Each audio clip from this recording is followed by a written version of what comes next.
হক কথা বললে গুলি খাওয়ার ভয় থাকে।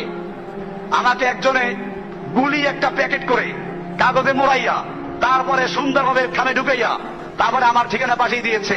লেখছে যে এইটা আপনাকে নমুনা পাঠানো হলো, পরেরটা বাস্তবে আসবে।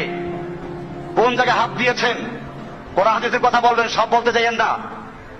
আমি পাইলে তাকে উত্তর, অথবা এখন উত্তর দিচ্ছি, তাকে জানিয়ে দিচ্ছি, এরকম ভয় দেখাইবা তোমাদের পীরদেরকে, যাদের দুনিয়াতে 10টা বউ আছে, বাড়ি গাড়ি আছে, শরীর তৃপ্তি লোক লাগে, মাথা টিবান লাগে, পাও টিবান লাগে, অথবা যেই বুজুর্গদের চলতে গাড়ি লাগে, আনন্দের বাড়ি লাগে, ওই সমস্ত পীর বুজুর্গদেরকে এরকম ভয় দেখাও যারা তাদের জীবনটাকে অক্ষ করেছে ইসলামের জন্য, যারা তাদের সবচেয়ে বড় চাহিদা তামান্না শাহাদা, ইসলামের জন্য জীবন দেওয়া তাদের সবচেয়ে বড় চাহিদা। তুমি তাকে কিসের ভয় দেখাচ্ছ? তোমরা যারা ভয় দেখাও ওইটা আমরা চাই, তোমরা যারা থেকে আমাদেরকে সাবধান করছো আমরা সেটা কামনা করছি।